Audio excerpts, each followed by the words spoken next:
And now let me introduce the last panel discussion of the conference, which will go even deeper into these threats.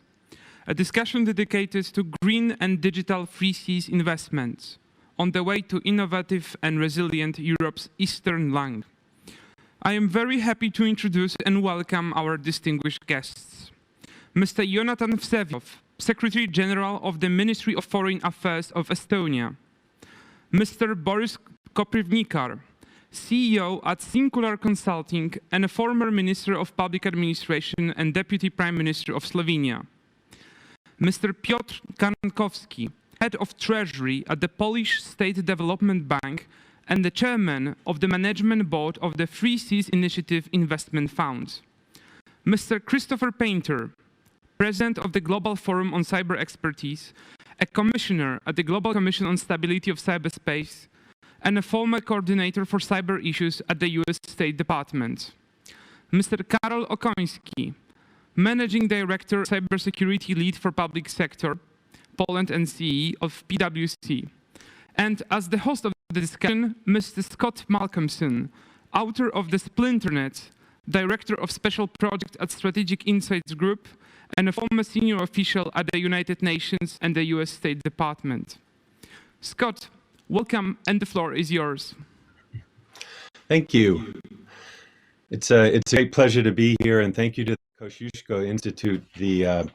I think this 3Cs initiative could be said to have begun in 2014 with a report from the Atlantic Council in Washington, sort of a Polish-American co-production. And the report was called Completing Europe. The subtitle I want to draw your attention to, From the North-South Corridor to Energy, Transportation, and Telecommunications.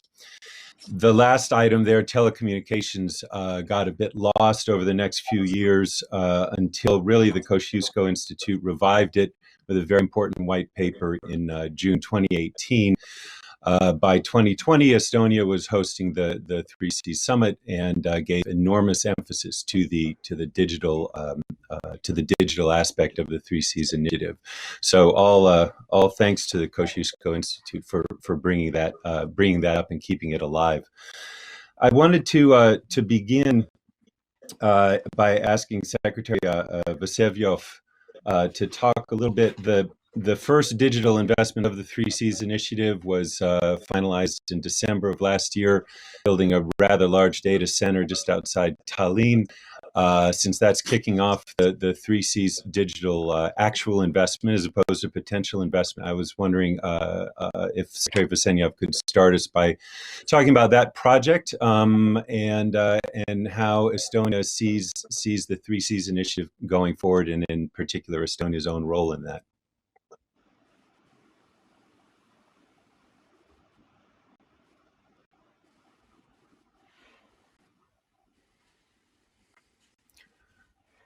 So far, all we have is a picture of Secretary Vseviov.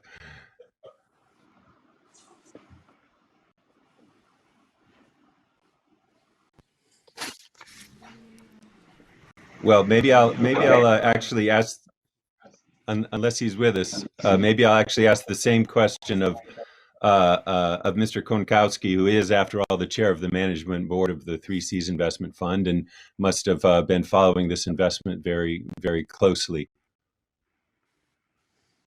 Yes, hello. Yes. Great, and thank you for having me here. During the breaks in this conference, it was the presentation from 3Cs Initiative Fund, and we presented that what is the potential of the region, what we are talking about here, and what are the gaps when we compare the region that we are talking specifically here about to the other part of Europe. And when we have audit and report on this regarding these gaps in the infrastructure, digitalization, energy, it came out that it is about 60 billion euro. The Free Seas Initiative Investment Fund has got the ambition to have from 3 to 5 billion euro. And of course, you may say this is a drop in the ocean. Yes, it is. However, as it was stated a couple of times here, we are just a supplement to what is going on these couple of initiatives around us. So first of all, EU funds, then the national funds, then the funds like our fund to supplement all these actions. When we are talking about this infrastructure, I mean, in digital transportation energy, it is very important to remember that usually the state plays a crucial role there. When it comes especially to investment, quotation, and so on, but in topics like the digital, this is very important to have the private investors' money, and this is first of our topic. That's why we love very much the second investment of the fund in Estonia, which is green efficient data center with a huge potential to expand its services over the rest of the region, because we need to remember that the intention and the ambition of the fund is to have an impact on more than one country that the investment is located in. There we are. Secretary Vseviov, hi. Glad your picture's moving now. That's terrific. I don't know if you heard my question or yes, can hear you fine. Can hear you fine. I heard your question quickly. You know what happened? I'll tell you a funny story. You know these events, somebody always starts speaking, they're on mute. I tried to unmute myself and it kicked me out. So I'm glad to be back and I'm glad you can hear me. Thank you for having me. I'm honored. Can I now yes, please. try to address the question? Okay, thank you. Yes, please. Well, first of all, thanks so much. Thanks so much for having me. Thank you for spending the time on 3C's initiative. We as a country and I individually, as a person, I'm very excited to talk about 3Cs because we really do believe that this is a big deal, if you will. The 3Cs initiative, just in a few words, the way we see is following. 3Cs countries, 12 of us, all of us European Union member states, collectively about 100 million people, 25% of the European Union's population, but unfortunately not viewed as a region, all having spent half a century behind the Iron Curtain.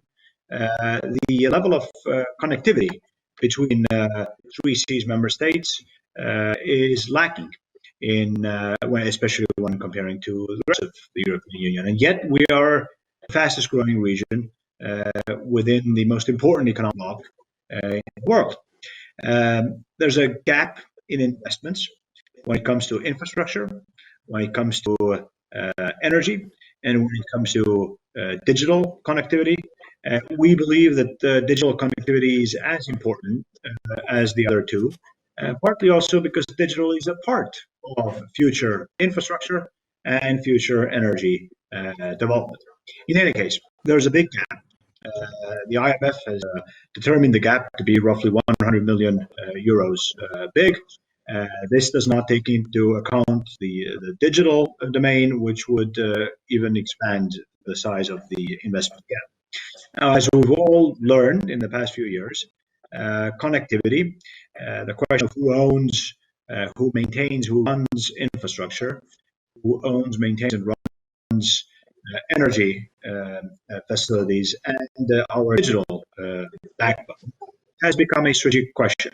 In the 21st century international arena, this is an area of strategic competition. As free market economies, our strength does not lie in public funds. Public funds are outstanding. We do a lot. We spend a lot through the European Union budget, through our own national budgets. But in the global competition of the 21st century, our democratic world is strong primarily when it comes to the private sector, when it comes to engaging private sector funds. This is why we invented the Three Seas Initiative. This is what the Three Seas Initiative is about. We are trying to bring private sector investment into an area that is strategic. We've made huge progress. Indeed, the first investment has been made. The first investments, I should say, have been made. The investment that the Three Seas Fund has made in Estonia deals with exactly these issues. A data center that is both green, secure, and as a model, scalable to other Three Seas countries. We now no longer hold the presidency. This now belongs to Bulgaria. They are doing an outstanding job. We are doing our part as an active member state. We are promoting more private sector investment into the Three Seas Fund and advocating for these very principles, that we stay true to the idea of Three Seas, which is to bring private sector capital into this strategic area, into this growing region of the European Union. This is a short description of where we are. Let me just ask you to expand a bit, and maybe Mr. Karnkowski or others on the panel will have something to say about it as well. But is there a meaning to be gleaned from your having chosen a large-scale data center as the first investment? I mean, it seems like maybe an obvious place to invest when you see that there's a lack of infrastructure. But is there a kind of significance to that? Do you think the data centers will be a kind of first front for Three Seas Initiative digital investment in the short term? So if I may quickly respond to that. Please. Now, with the benefit of the hindsight, it makes perfect symbolic sense for one of the first investments to be into a clean digital project like one that is being built in Estonia. I do have to underline, though, that the fund is independent. The governments do not make these decisions. There are clear parameters within which the fund operates, but the beauty of this project is that the fund is free in determining the investment projects it invests in. This is part of the core principle of the Three Seas and the Three Seas Fund. We are not meddling politically in these decisions. Estonia didn't meddle in this decision. These are decisions made to make money, make a profit, basically, if you will. This is what we also think will attract private sector investment into the fund, this understanding that the fund is independent when it comes to making these decisions. So yes, with the benefit of the hindsight, there's symbolic value here, but no, we as a government did not direct the fund to specifically invest in this particular project. Well, let us, Mr. Karnkowski, then. Is it significant that this first digital investment, given that the report I mentioned at the beginning was from 2014, so that's 7 years, we have one investment in one large data center. Is there significance to that? Is this meant to be the first of several data center investments? I think you might be on the proverbial mute. Yeah, excuse me. That's on the right. same note, I just only support what it was been previously said. The fund is commercial, purely commercial, independent from any politician decisions. We have an independent investment advisor that is looking for projects and is looking for money for the projects. So that from that end, we have independent investment committee, and it was mentioned, it is not the decision of the certain country. This is the decision of the professionals that are looking the projects for us and supporting us in this. As it was mentioned, first actually investment was in transportation because the fund bought the rolling stock company. The other one is the digital sector, as it was mentioned.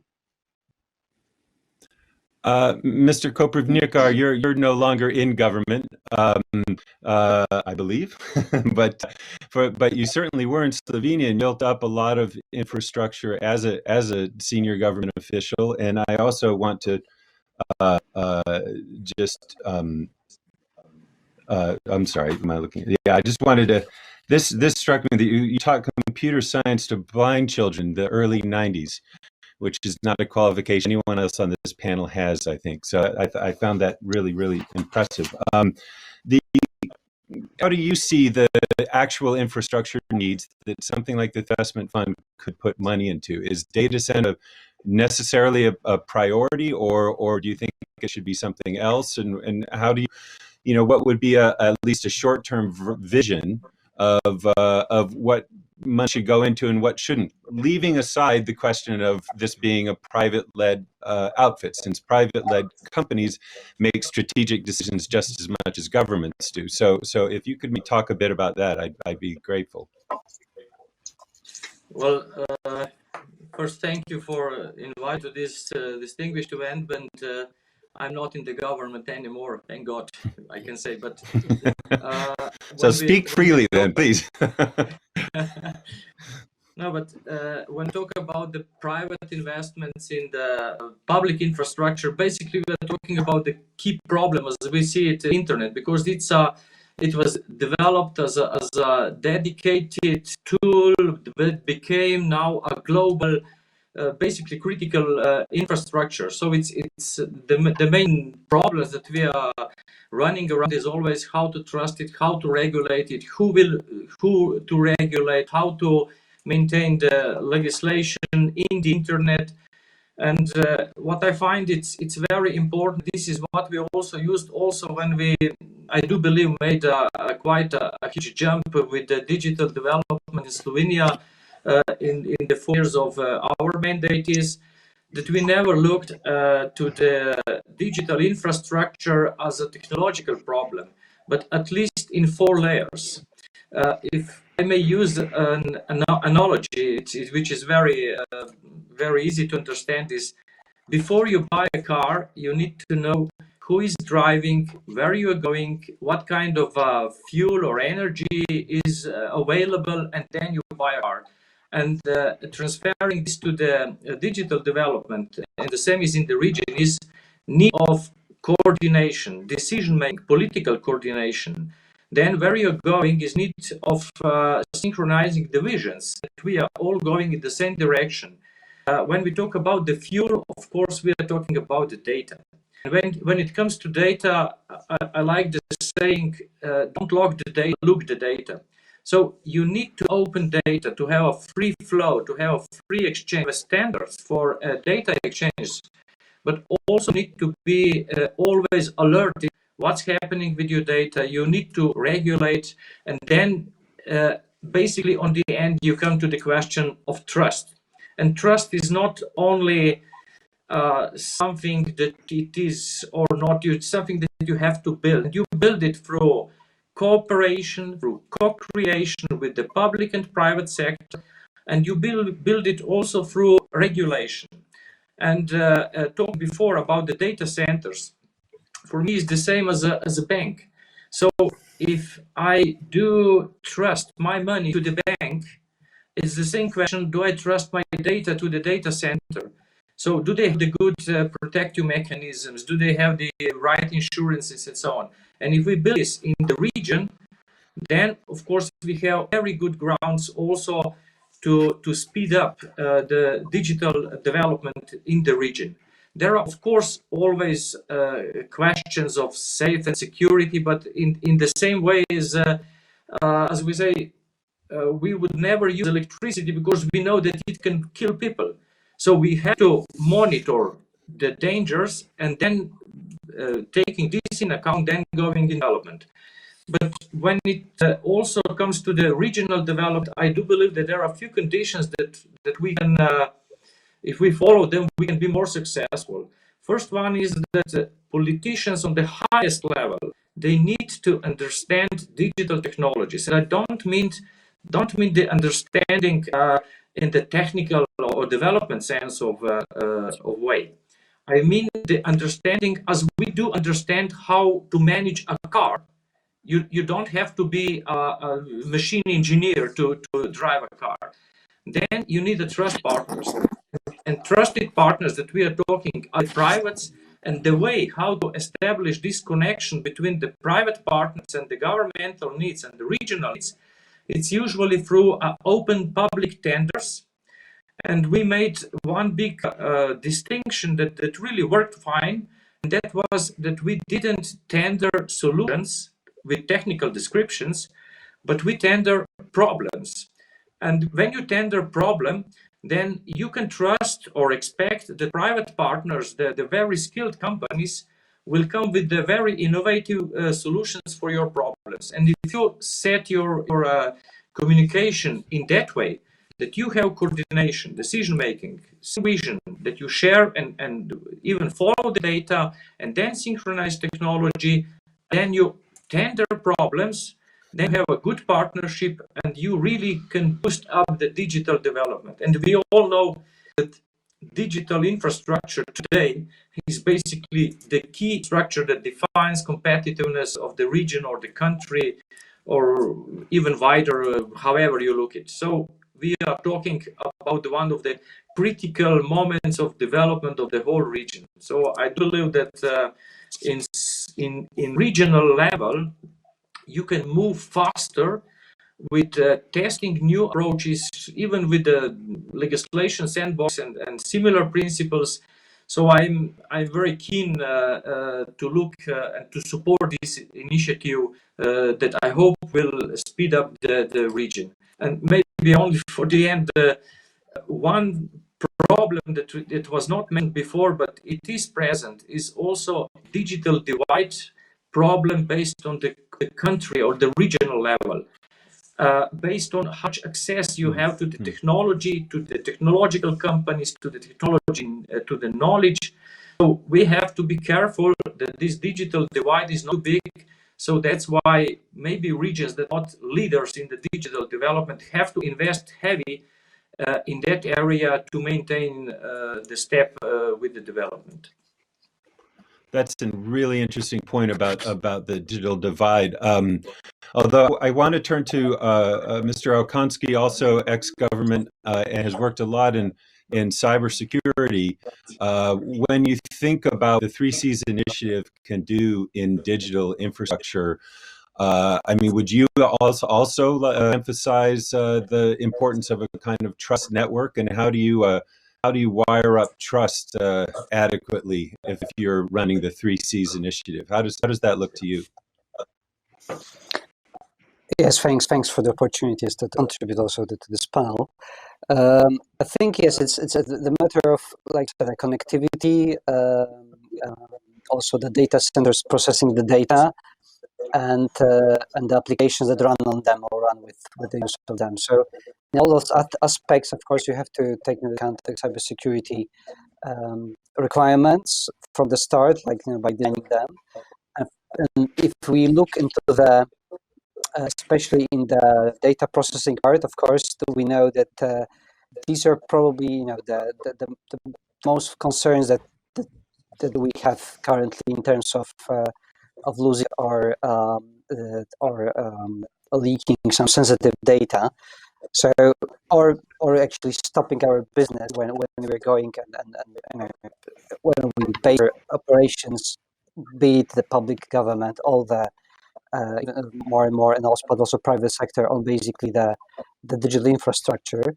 So it is true that we need right now to perform the additional and to continue with the additional investments in digital infrastructure.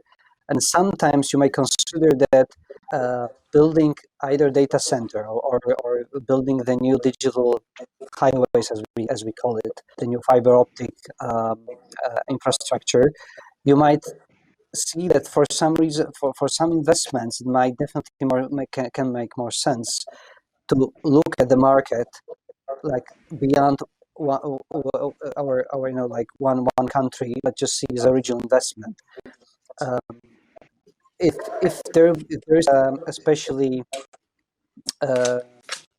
one like a big investment in terms of the processing power or the for like new data center that at the same time has to also be compliant with all the ambitions about, of course, the green transformation, where actually the digital and green transformation links is actually to some extent also in the data centers, because they have to build them in the way currently to lower the energy consumption, and at the same time to keep also the environment regulations, but at the same time to be able to provide this with the efficiency that is expected from the business. And here, looking at for example, Poland, I know that when I was still in the government, we were analyzing the data center that currently should belong to public administrations. There was a clear trend, a clear intention that they have to be, to some extent, first of all, consolidated to avoid the situation they have dispersed very small, inefficient data centers throughout public sector, but at the same time to build the new ones or replace them with the new ones that will also conform to all the aspects that were mentioned. But then, if you build this kind of network of data centers, you might also think that for some investments, it can make sense to extend the network beyond one country and to be able to offer the services basically from the data centers from different countries for the whole region. So this is in terms of the processing power, but there are also the aspects of the functionality that or some specific services that I also see can definitely make more sense if done at the regional level, be it the certifications or the cybersecurity certification centers, for example. You see the trend to make sure that you keep the right level of cybersecurity by standardizing and by improving and certifying certain appliances or solutions. And here again, in order to do it effectively, you need to have the capacity and you need to have the both to match demand and supply here. And here again, network of certification centers that would be done at the regional level, I think definitely can make it much more feasible to keep it a profitable business, and just not to be able to subsidize it from the perspective of public sector. And the last thing I would just mention, because you asked also before about some of the ideas for initiatives. One thing, at least as of now, also not developed, to the extent I would expect. It's also the topic of digital identity. The citizens of one country now not really being able to use their digital identity in another country, where there's a European legislation in place, the EIDAS directive, not fully, I think, explored or exploited so far enough. Where again, you might come up with both the solutions in terms of the requirements and interfaces to be agreed between the countries how to build the cooperation, but I can also imagine some solutions that will be basically spanning across different countries, where again the investment you put it up front because of the fact that you approach like a bigger market can also definitely make more and may attract here the public sector when they will see that the potential of profit is basically and the flexibility here is definitely bigger if you look at the bigger market.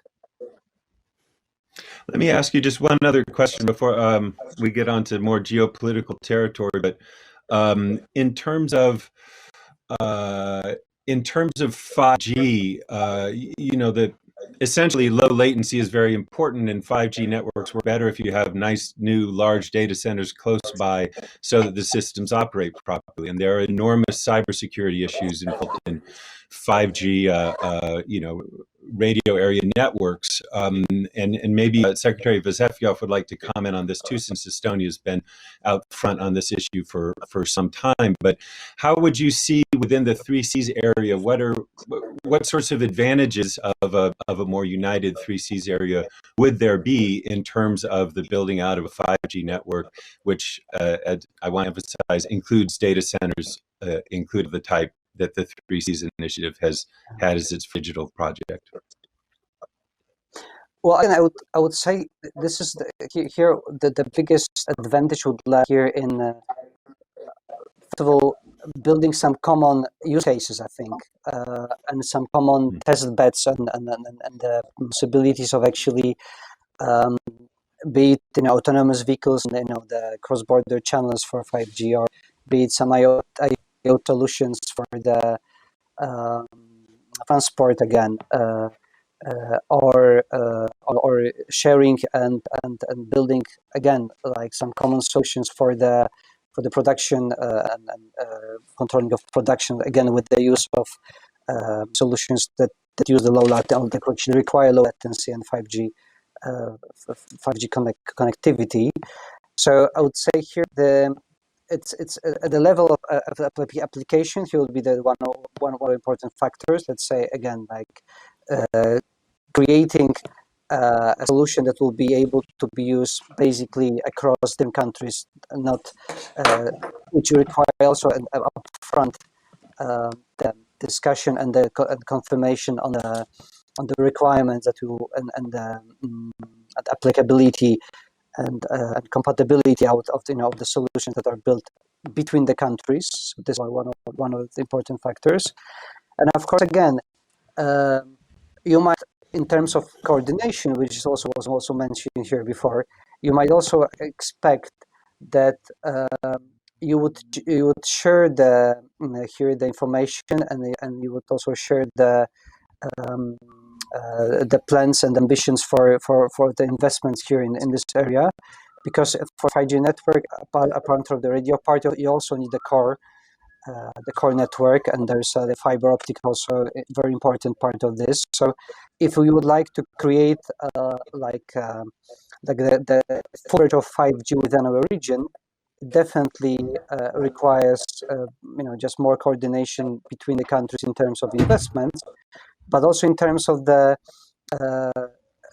discussions and agreements on some key factors or key characteristics of these networks that we would actually expect, be it the frequency or the security space of this. So I do agree that within the connectivity, the 5G and or the 6G that already talks have started are again another topic where we could try to show here the cooperation, the coordination between the region as an element that might also be sort of like advantage of again our region. Thank you. Secretary Vseviov, did you want to comment on that in terms of the data center that's going up outside Tallinn?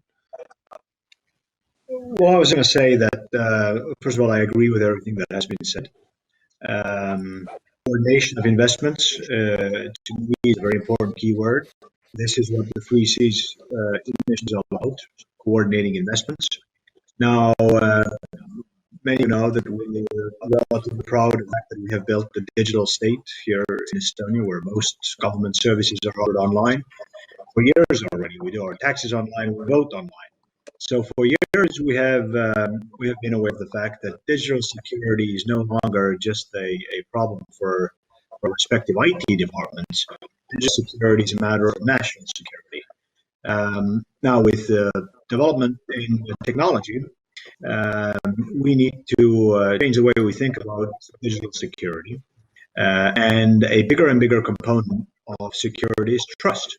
Can we trust the providers? Can we trust the investors, and so on and so forth? I suspect we'll never be in a position as democratic governments to create lists of detailed lists of companies that are okay or not okay, or investors that are okay or not okay. What we do is set certain boundaries, establish principles, either in our laws or regulations, or it's part of our policy, and then ask investors to meet those requirements. Again, this is what 3C's initiative is about. We as governments are not directing the investments, but we expect investments to meet certain criteria, certain basic criteria concerning our democratic governance and free market principles that are as basic as they get. So again, a perfect fit. We're trying to coordinate investments to build connectivity in an area of strategic importance, that investments that will meet certain basic criteria underpin our societies, the way we operate as democracies. So in that perspective, I'm not at all surprised that the first investments have gone into digital, secure, and green technologies, part of connectivity, as much as a road or bridge or a port is. Plus, I should also say, increasingly, when building ports and bridges and roads and talking about sustainability, long-term profitability, but also our goals as people when it comes to the environment, then digital should be a big part of these conversations. And then that again leads us back to the question of security and trust. So yes, the 3Cs initiative is a good fit for all that. Well, you've, Secretary Vseviov, you've kindly given me a very large barn door through which to drive the truck labeled China, and I'll ask Chris Painter to talk a bit about that. This year, I published a short piece that I did for the International Institute for Strategic Studies about Poland. It was a case study of Poland. It was looking at the digital Silk Road and Chinese tech investment in Poland, government reactions to it, and so on. And one thing that struck me anyway was that while there's a Huawei conversation, which especially in the Trump administration, but really for many years before the U.S. has really led, there are lots of other companies, lots of other Chinese tech companies around. And the conversation around the Chinese tech companies other than Huawei within Poland was not very developed. And so Dahua being one of them and various other companies, some of which will be familiar to all of you. So what struck most was that the sort of the route in, as it were, really is through private investment. And it doesn't have a lot to do with the governments, even necessarily with the Chinese government.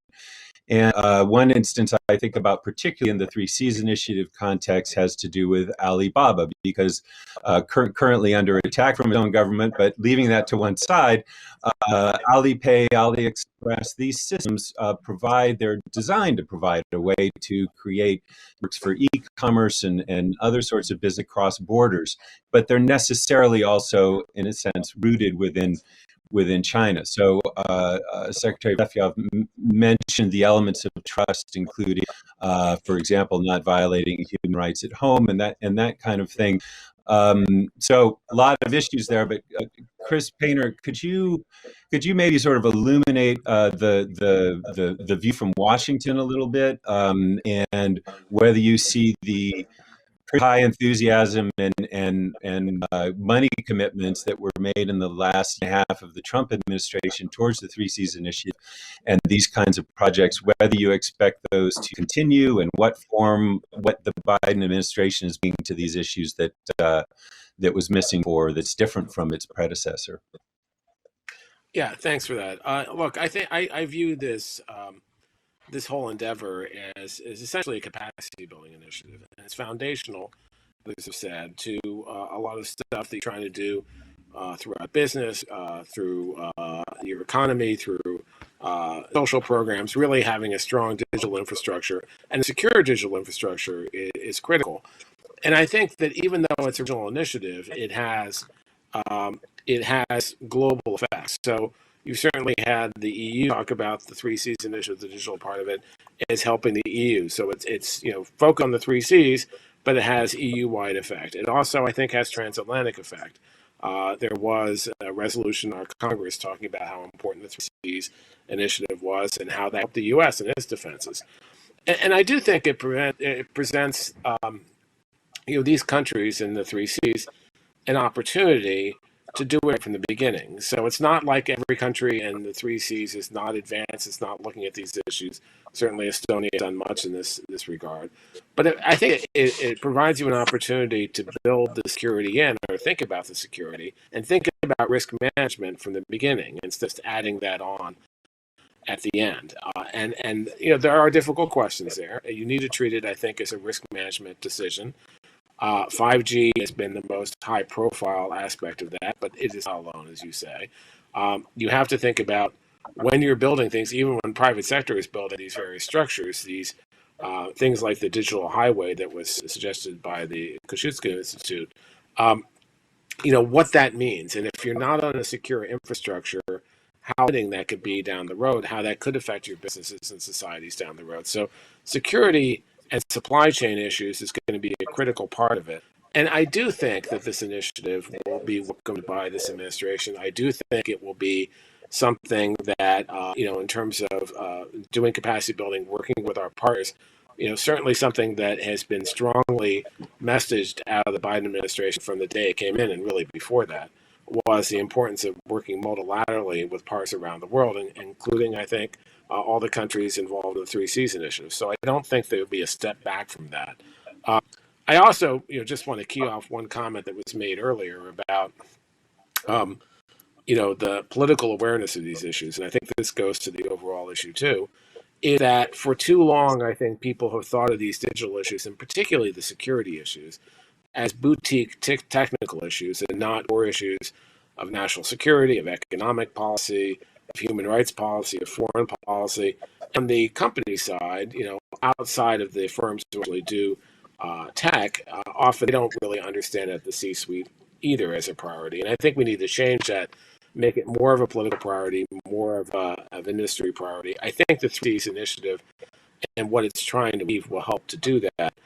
But what I'd say from the U.S. side is that I think there is much more priority on cybersecurity and digital capacity than there was before. I think that the people who are in place in the Biden administration, the National Security Advisor, the Secretary of State, President himself, the Homeland Security Secretary, all of these have experience in dealing with these issues, particularly the cybersecurity issues. So unlike, I think, before, where this was not really, the cybersecurity part was sort of a mixed priority in the Trump administration, I think this will be a priority in this administration. That's already been demonstrated. We all are subject to some of the big attacks that we've seen over the last few years. We've certainly seen the major intrusions and SolarWinds and the Microsoft Exchange server recently. But that just heightens this idea that we need to treat this as a political priority. We need to work with partners and allies. And I think the 3Cs initiative provides a good platform for doing it with this region, but even beyond this region. And I don't think that's going to change. And I'm glad you mentioned the recent problems that Microsoft was having. So the private sector does a lot of things super well, but the private tech sector has not always done very well on making its own products secure. Until relatively recently, the idea was to build them and see what the problems with them were later.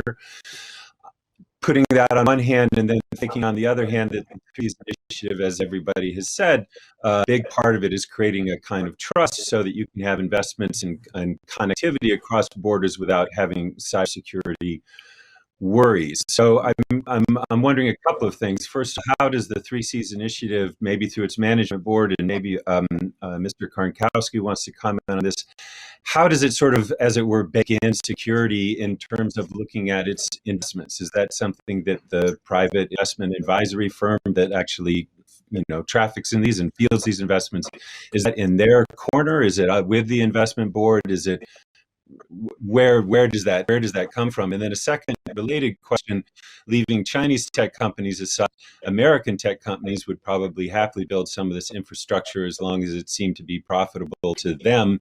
But that does not mean that the infrastructure they build will necessarily have the kind of security that you need in order to build the trust that you're talking about. Maybe Mr. Koprivnikar would have a thought on this as well, having gone through a couple of generations of digital infrastructure building and the related security.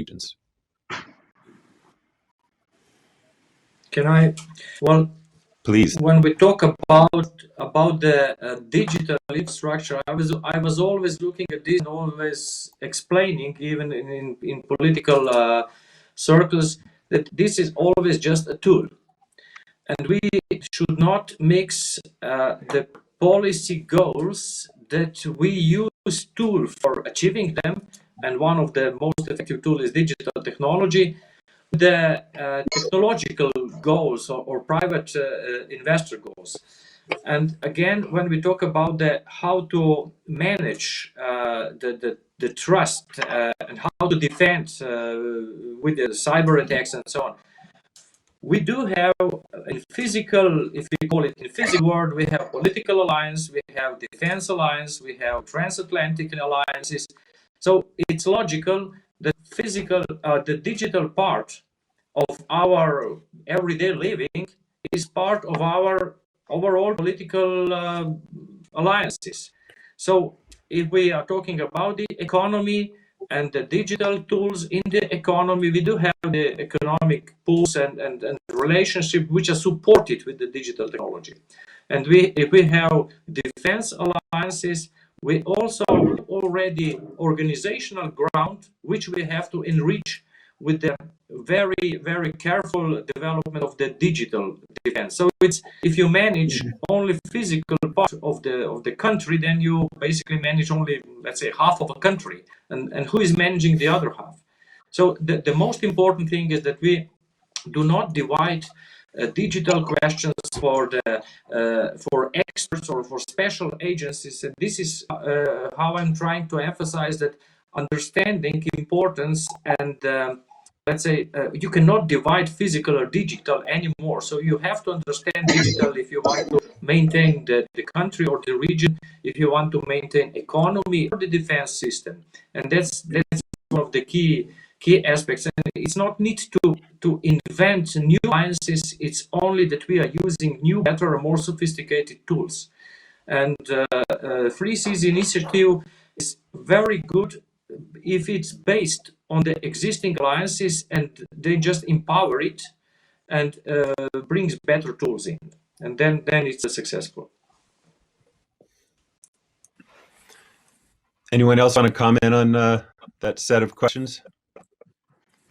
I mean, I should also say that I think if this done right, if this project is done right, it can be an example to a lot of the rest of the world too, also struggling with these issues. And one of the things that we do through the Global Foreign Cyber Expertise, which is a capacity building organization, is really look at globally how we can mainstream cybersecurity, how we can make sure that people have those protections in place. But part and parcel of that is how you build out these infrastructures and how you bring the communities together that are often very separate: the technical community, the policy community, the economic community, and the security community. So as you go through this, I think this could be very beneficial lessons learned for the rest of the world as well. Mr. Karnkowski, I think you wanted to say something. Yeah, absolutely. Thank you for the question regarding the safety and the trust. Because for the fund, for the investment, what we are sharing absolutely is the same values. So the funding countries, representatives that put the fund together are development institutions from these countries. So since we are speaking 11 different languages and we are working on 11 different legal regimes, we needed to find a common ground. The common ground for our case, like this is very popular in Europe, is the Luxembourg law and the Luxembourg structure. That is how the fund is constructed. And very important, as I mentioned, for us as the founding countries, so being the development banks of countries, as well as we are expecting financial institutions and private investors into this, we need to be very sure that the structure itself is well protected and from the political. First, it's driven by the potential profit. And when we are looking around the challenges from the perspective of investors, because we're representing, of course, the investors there, we see three challenges as well as three opportunities for this fund to be successful and the investments coming to us, because fund is getting more and more interest now and it's more and more visible around. So the first challenge that we see, and this is of course this opportunity to feel is that we see that the west axis is very well developed because of the historical reasons. Doesn't matter. What we see as the challenge for us, and of course the first goal for us is to develop the north-south axis as well. When we are looking at the, for instance, service industry in the region, this region has many comparative advantages. Yet still, at these sectors that we are specifically talking about here, so the digitalization, still the advantages are low. So combining the increased digital investments with the already existing advantages, in our opinion, may give a strong impulse for further development of the service around the region. And the third one, and we believe in that strongly as well, that the construction of a modern, solid, and secure, of course, technology infrastructure will be an incentive for strategic domestic and foreign investment projects in this region, and of course, positively impacting the region and the companies that are operating here. Thank you. Thank you, Mr. Painter. I have to take advantage of your presence here. The Biden administration, or rather the Biden campaign, talked a lot about making a relatively sharp distinction between techno democracies and techno authoritarian governments, and I think this was a sort of an Occam's razor attempt to make something murky. But what happens? I mean, do you think that's something that the administration is going to stick with? And what happens if a techno democracy becomes techno authoritarian and it's already inside your systems? Not a completely idle question in terms of Central and Eastern Europe or many other parts of the world. Well, I think there are two things. One, I think, unlike the last administration, I think human rights is to be a core part of our dealings in this administration. I mean, I'm not part of the administration. I'm speaking as an observer. I should say that. But I think the Biden administration has already been made clear that that's an important part of our relationships with any country, and something we're going to press and raise, both with friends and adversaries. So that's important. You raise an interesting question. I mean, if you know, the worry is, it comes down to risk management. How systems are going to be used. How, what we think the risks are going to be for any country looking at this, especially when we get to 5G and 6G systems where the interdependencies are much greater and the chance for mischief is greater. How can you control those? How can you mitigate those? And I think we have to look at that.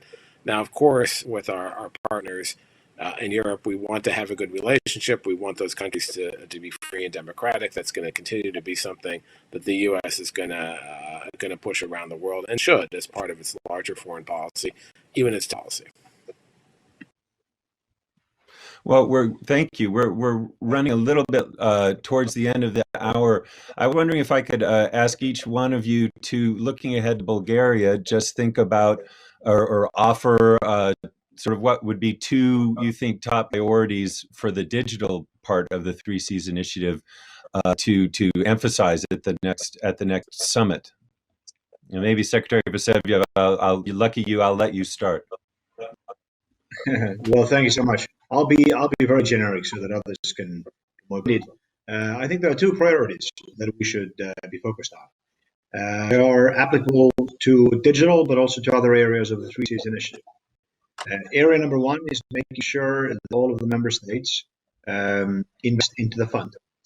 Now, the whole project is about attracting private sector capital. But we as governments need to demonstrate that we have our skin in the game, that the political support that we preach is not just words, that we believe in the project, that this is something where we are comfortable putting our money where our mouth is.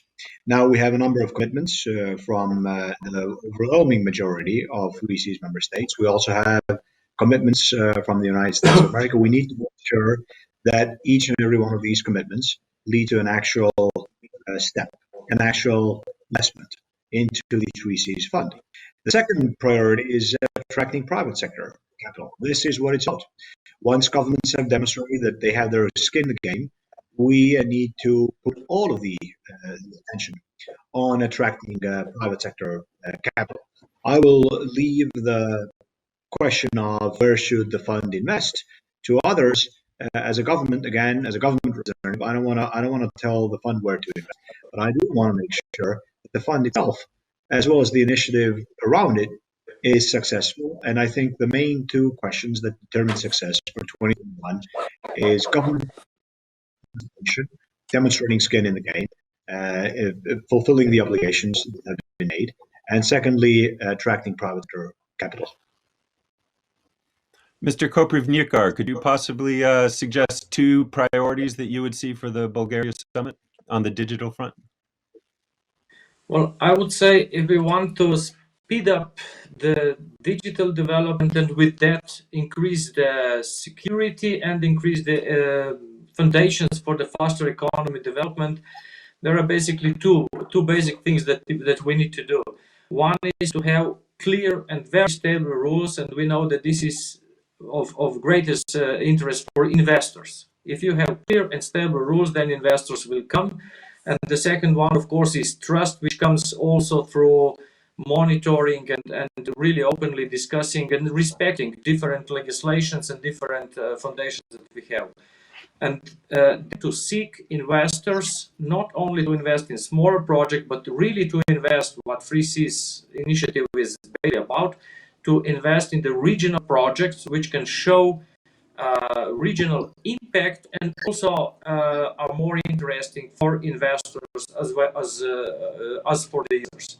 So stable environment, clear rules, and build the trust, and then investment will come. It seems like implied in that is partly the idea that that a regional initiative would eventually or early on have enough intellectual capital based on its knowledge of the region itself to be a sort of a value add in terms of investment from outside as well, which is kind of interesting. Mr. Okoński, would you care to go next with your top priorities for the digital aspect of the Bulgaria summit? Sure. I would also highlight the fact that we need in order to progress, we definitely need a more involvement of private sector. So I would reinforce this, and not only in terms of the investors, but also in terms of private sector being part of delivery of those infrastructure applications and then and services. And here I think which that goes more down to the activities within each country. But I think it is true that in order to progress in a fast manner, I would definitely encourage the governments to work in a framework and a trusted advisor model to have more flexibility over the topics and the projects that they deliver to smooth the whole procurement process. And I think I do agree, setting some standards, or I would say some expectations towards the fact that each investment, be it data center, being new energy plant, definitely takes into account the cybersecurity aspect. So from the very beginning, by design, both the cybersecurity and the green part, being as low in terms of low carbonization and then and low energy consumption. To make it an investment in the end would keep these two elements that we had to cover in today's panel of the green and digital at the same time. And I would also add to this and safe, secure. And safe, yeah. Mr. Painter, two priorities for Bulgaria.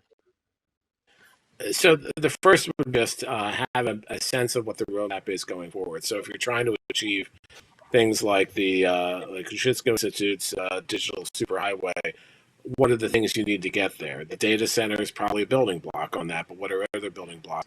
So there's more structure that way. And the second really is what the last speaker said too, which is having clear standards, or at least expectations built in, that would assure that you deal with some of these key problems we talked about before on cybersecurity, and also rights respecting and making sure that the structure being built has those built in from the beginning. I think is critically important And I think that's an issue that's going to come up again and again, given all the threats that we're seeing out there. Mr. Karnkowski, one more minute allotted to us, and since you're in the big seat there at the investment fund, what would be your two priorities going into Bulgaria? First of all, thank you very much for all these hits that we immediately pass to our advisor. Many of them, of course, are still in the investment policies and when they are looking at the projects, the priority and evaluation of the projects, but thank you anyway.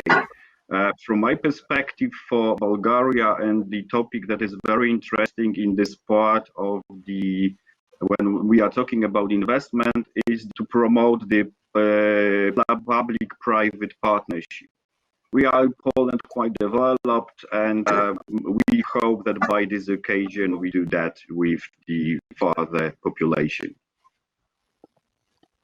Well, I'm sorry we've run out of time because it's been fascinating and it's been an honor and a great pleasure to be moderating this panel. So thank you all very much. And I suppose somebody's going to come from Cyberspace and and get to the final round then. Thank you again. Thanks. Thank you.